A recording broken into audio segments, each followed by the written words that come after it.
Early morning on November 15th, 2011, Mrs. Q, a resident of the Shushan New Village residential area in Hefei City, Anhui Province, began what seemed like an ordinary morning like any other. Around 6:30 a.m., she grabbed a small bag and headed to the garbage collection area in the apartment complex to look for some leftover food for her dog. Shortly after arriving at the trash area on the first floor of Building 31, Mrs. Q discovered several pieces of meat in a bin that looked fairly fresh. The dim morning light made it hard for her to see clearly. She could only make out streaks of dark red blood still clinging to the meat's surface. She assumed it was beef, likely discarded by someone in the complex after cooking. Thinking it would be wasteful to leave it, she bent down, picked up the pieces of meat, carefully wrapped them, and took them home. But when she had just reached her door, greed mixed with curiosity compelled her to go back. She thought if someone had thrown away such large pieces of meat, who knows what else might be salvageable nearby. So Mrs. Q decided to return to the trash area, this time heading to Building 33. Behind Building 33, there were 6 trash bins arranged neatly in a row. Mrs. Q bent down and meticulously searched through each bin, hoping to find something else useful. The first bin was empty, containing nothing but some household waste. She moved on to the second bin. This time, as soon as she opened the lid, her eyes immediately stopped at a bright red plastic bag standing out among the garbage. The bag was bulging, seemingly containing something heavy and soft inside. Mrs. Q's heart leaped with joy. Perhaps more beef. Without hesitation, she bent down and used both hands to pull the bag forcefully out of the bin. However, the moment the bag's opening was revealed, an overwhelming fishy stench shot straight up, leaving her stunned. She looked down and immediately screamed in horror. Inside the bag wasn't beef, but 2 bloodied human hands that had been completely skinned. Though the skin layer had been disfigured, their slender, delicate shape suggested they very likely belonged to a young woman. The moment she saw the blood-soaked human hands in the red plastic bag, Mrs. Q froze. Her entire body trembled violently, her mind went blank, her heart pounding as if it would explode in her chest. The overwhelming horror caused her to reflexively throw the bag to the ground, then turn and run. As she ran, she screamed desperately through the empty alley. "Someone's dead!" "There's a dead person." The cry tore through the quiet morning space, causing people around to begin opening their doors to look out. She ran all the way home, gasping for breath, her heart still not calmed. In her panic, her eyes inadvertently stopped on the bag of beef she had brought home earlier from the trash bin on the first floor of Building 31. At this moment, a chilling thought flashed through her mind. If that bag contained 2 human hands, then could the beef in this bag also be human flesh? The thought struck Mrs. Q like an electric shock, her entire body turning cold. Not daring to verify, she tremblingly picked up the bag of meat, threw it straight into a nearby trash bin, then quickly called the police. Immediately after receiving the report, the Hefei City Police deployed forces to the scene. The peaceful residential area of Shushan New Village was quickly enveloped by an unusually tense atmosphere. Following Mrs. Q's detailed description, they quickly identified the exact location of the trash bin where she discovered the red bag. When they opened the bag, the scene inside left everyone stunned. 2 human hands still soaked in blood, the flesh brutally skinned, seemingly severed not long before. Years of investigative experience told the police that when a body part is discovered, the remaining parts are certainly not far away. The scene was likely where the perpetrator had dismembered the body and scattered the pieces to destroy evidence. They immediately cordoned off the entire surrounding area and ordered work teams to open and inspect every trash bin in the residential complex.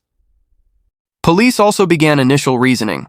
The dismemberment within such a small area showed that the perpetrator acted under conditions familiar with the terrain, possibly even living right in this area.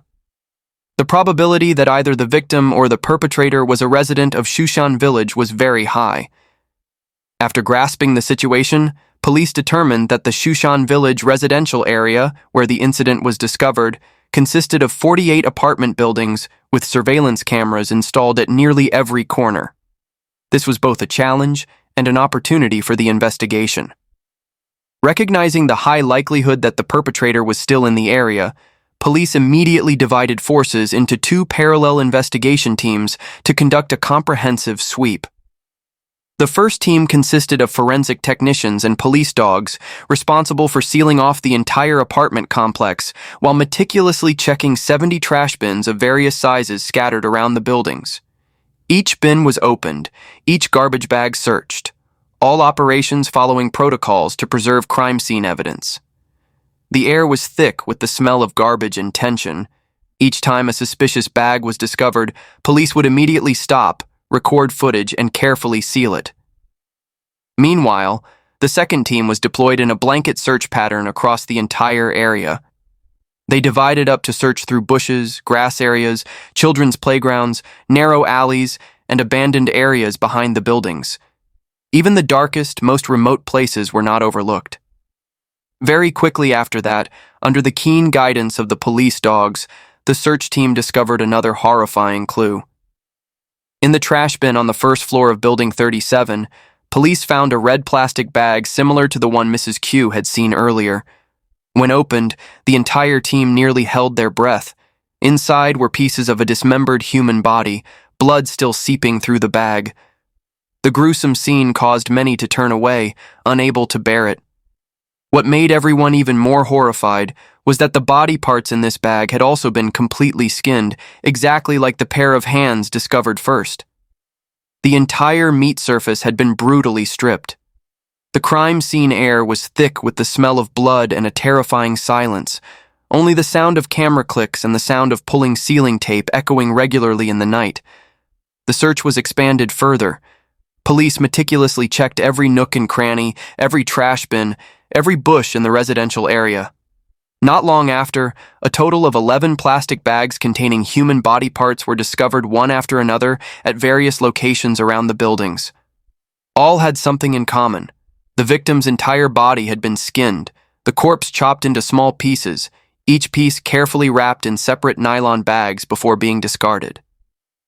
After collecting all 11 bags and transporting them to the forensic lab, medical examiners began the work of piecing together the body parts. After many tense hours, they had temporarily reassembled most of the body, but the head, the most important clue for identifying the victim, was still missing. However, based on bone structure, height, body proportions, and other distinctive details, the medical examiner determined the victim was a young woman under 25 years old, and the time of death was within about 5 hours. At this point, a police dog suddenly stopped in front of the north wall of the apartment complex, raised its snout high, and barked fiercely non-stop. This unusual behavior immediately attracted the attention of the police team present at the scene. Following the dog's indication, they looked up and discovered something caught in the dense green cypress tree canopy. It was a glove covered in blood. Immediately, forensic technicians carefully used long tongs to retrieve the glove, then sealed it in an evidence bag to avoid damaging traces. At the forensic lab, DNA analysis results were quickly announced. The blood traces on the glove matched completely with DNA found on the victim's body parts. This discovery showed the tool the perpetrator had used when dismembering the victim. From the location where the glove was discovered, police conducted a crime scene reconstruction and put forward a theory. After completing the dismemberment, the perpetrator may have stood on a high floor of one of the nearby buildings, intending to throw the blood-stained glove outside the perimeter wall to destroy evidence. However, because it caught on the cypress tree branches, the evidence was inadvertently left hanging suspended on the treetop.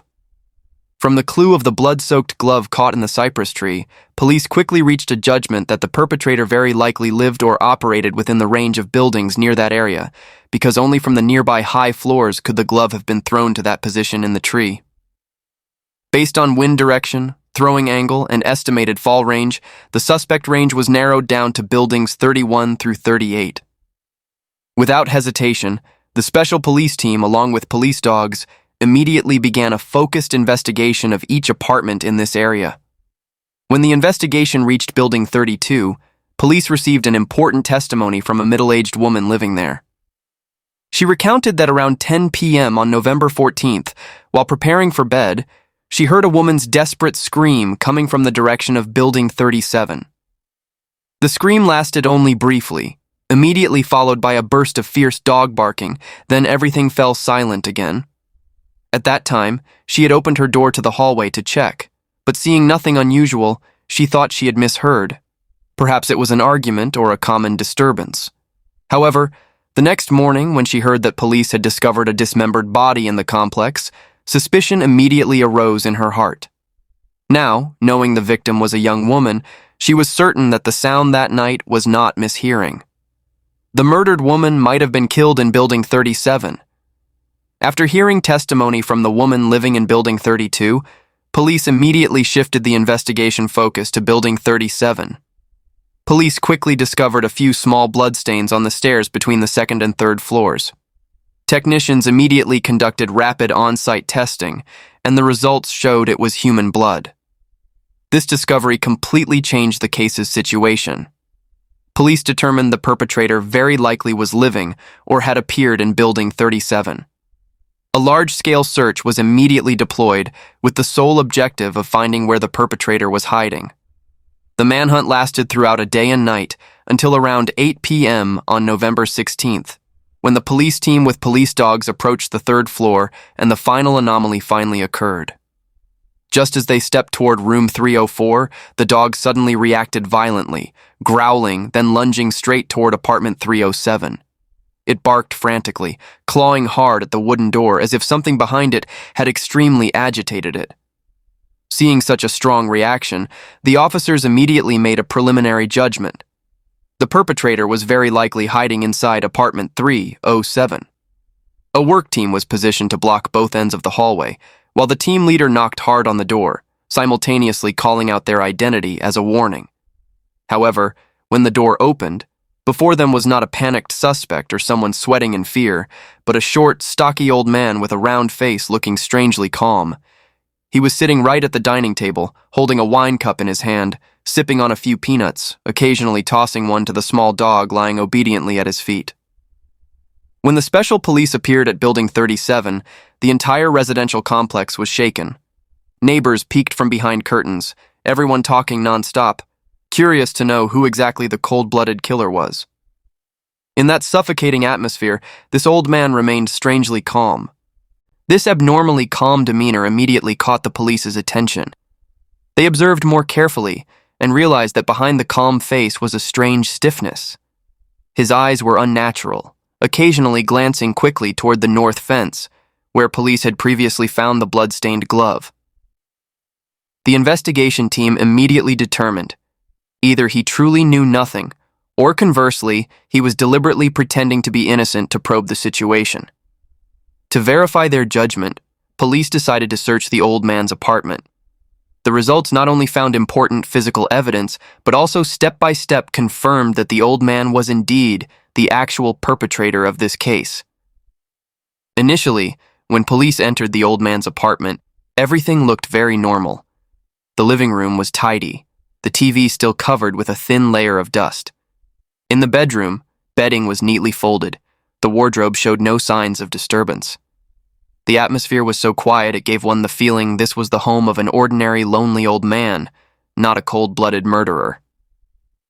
However, when the investigation team proceeded toward the bathroom, everything immediately changed.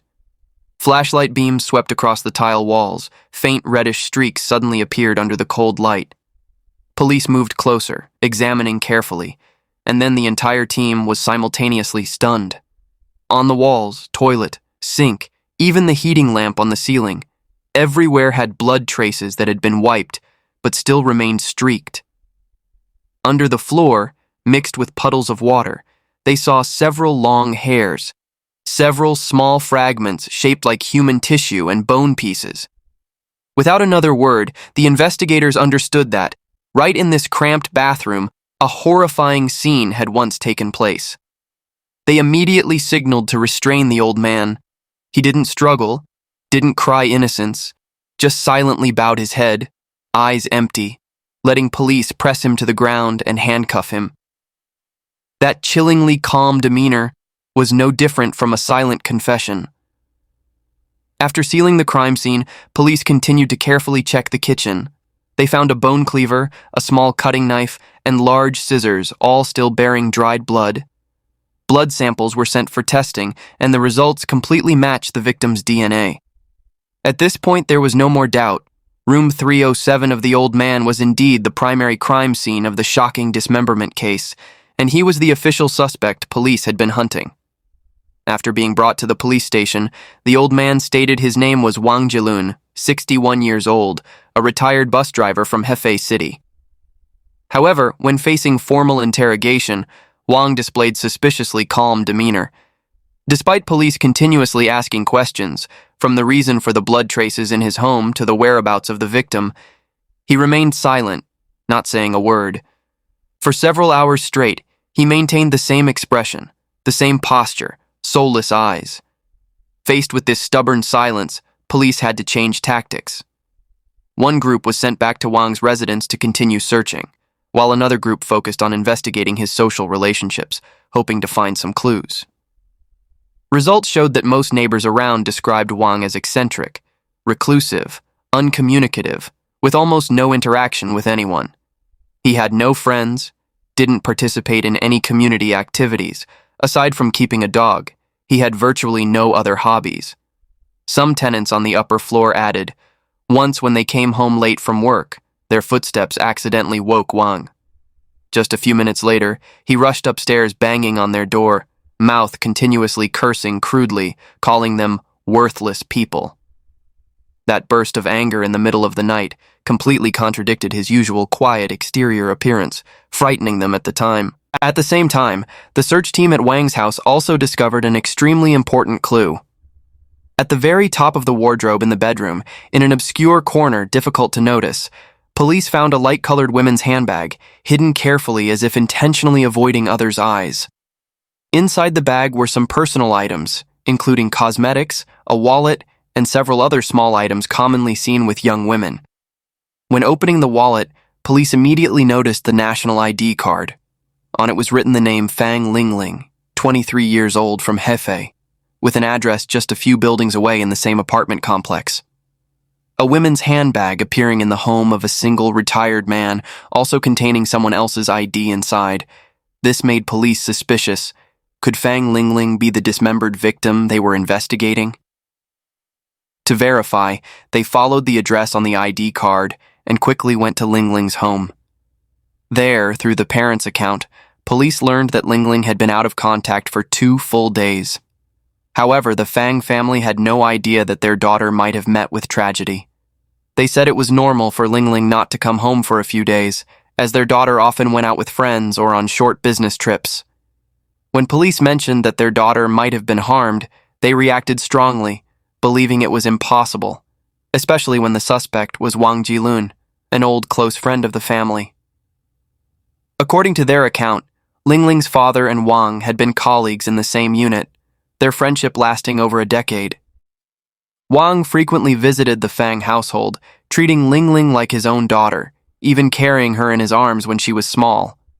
Therefore, him being suspected as the perpetrator left the entire Fang family extremely shocked and unable to believe it. Therefore, to clearly identify the victim, police decided to conduct DNA testing. They quickly collected DNA samples from Mr. and Mrs. Fang, then compared them with samples taken from the discovered body parts. The test results couldn't be clearer. The victim was indeed Fang Lingling, the 23-year-old woman. When the results were announced, the atmosphere in the investigation room suddenly fell silent, the horror becoming even more apparent. Meanwhile, police in charge of the outer perimeter also discovered another crucial clue. A resident in the apartment complex who had installed a personal surveillance camera provided police with video footage from the early morning of November 15th. In the video, around 2:15 a.m., a short man with his head slightly bowed, walking hurriedly, appeared beside the ground floor trash bin of Building 31. Just a few seconds later, he quickly threw a bag of clothing into the trash bin, then hurriedly left in the darkness. Although the light was weak and the image quality blurry, an observant officer still recognized that these familiar characteristics quite matched Wang Jilun. Right after the clue from the first camera footage was confirmed, police expanded the investigation scope to the entire surrounding area. During the process of reviewing surveillance records around the apartment complex, they discovered another important video. Images of Wang Jilun appearing in a garbage dump area not far from his residence, also in the early morning of November 15th. In the video, he was pulling a small cart. When approaching a pile of collected garbage, Wang stopped for a few seconds, glanced around vigilantly, then quickly pushed the cart close to the edge of the garbage pile. Then, he threw a large object wrapped tightly in a black plastic bag into the garbage pile, then hurriedly left. From this suspicious behavior, police immediately mobilized forces to that area to check all the garbage collected that night. And sure enough, after just a few hours of searching, they discovered a human head. Even more horrifying, this head was also skinless. The scalp and even eyelid skin had completely disappeared, making the victim's face unrecognizable by the naked eye. After being sent for testing, DNA results once again matched Fang Lingling's sample. However, even when faced with clear evidence sufficient to convincingly prove guilt, Wang in the interrogation room remained obstinately silent. But that cold silence was finally broken. After more than 20 hours of continuous high-intensity interrogation, Wang Jilun's spirit gradually collapsed. He began to tremble, his eyes wavering, then finally raised his head to look straight at the investigator, hoarsely admitting he was the one who killed and dismembered Lingling. From then, the dark curtain of crime was finally lifted. In his detailed statement, Wang confessed that he and the Fang family had known each other for over a decade, were close friends. Lingling from childhood had regarded him as a respectable uncle, frequently visited his home, and Wang appeared concerned, caring like family. However, according to his chilling confession, during the process of witnessing the girl mature day by day, the initial affection had twisted into dark lust. Wang admitted that he had developed unspeakable filthy thoughts, and to have more opportunities to be in contact with Lingling, he exploited her trust. Sometimes enticing her to come play at his house, sometimes inviting her to eat, finding every way to approach and possess the young woman's innocence. Because the two families had long-standing close relations, Lingling's parents had not the slightest suspicion that Wang harbored such dark thoughts toward their daughter. In their eyes, this old colleague was simply a kind uncle who loved the child like his own niece, frequently showing concern, asking after her, and treating her warmly. It was precisely this absolute trust that inadvertently opened opportunities for the darkness hidden behind Wang's calm exterior. A few months before the tragedy occurred, Wang's daughter-in-law had just given birth to their first grandson. Wang's ex-wife then left home to go to their son's house to care for the daughter-in-law and new grandchild.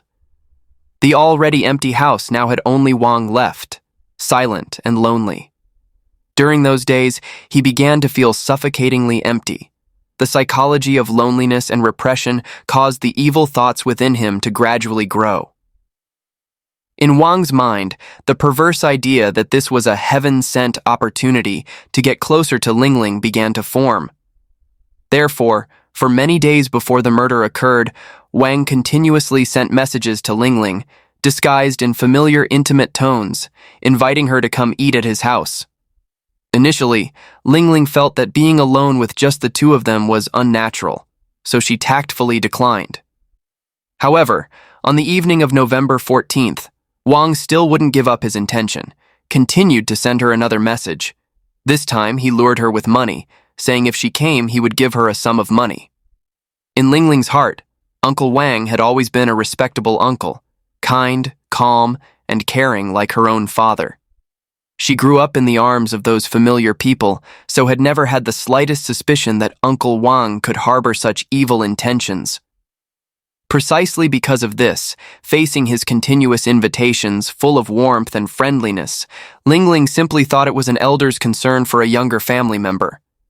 Finally, after many refusals yet still seeing him earnestly begging, Lingling, the simple, kind, and trusting young woman, nodded in agreement, not knowing that this was the beginning of a horrific nightmare waiting for her. On the evening of November 14th, around 9 p.m., Lingling arrived at Wang's home. She had just taken off her coat, hadn't yet sat down when Wang suddenly revealed his true nature. He brazenly made a disgusting demand, wanting her to have sexual relations with him, even shamelessly promising to give her 500 yuan, approximately $70, as a reward. Faced with such vile propositions from the man she had respected for years, Lingling immediately became furious, unable to believe that someone once considered close could utter such words. She shouted, denouncing him as shameless, the yell echoing throughout the quiet room, causing Wang's guard dog to bark incessantly. Fearing the noise would attract neighbors' attention, Wang panicked and rushed to cover Lingling's mouth. She struggled violently, trying to escape the old man's restraint, but couldn't. In the fierce struggle, Wang became increasingly vicious. He used both hands to tightly cover Lingling's mouth and nose, despite her desperate thrashing. In just a few short minutes, the young woman's cries for help gradually faded, and when Wang released his hands, Lingling showed no more signs of life.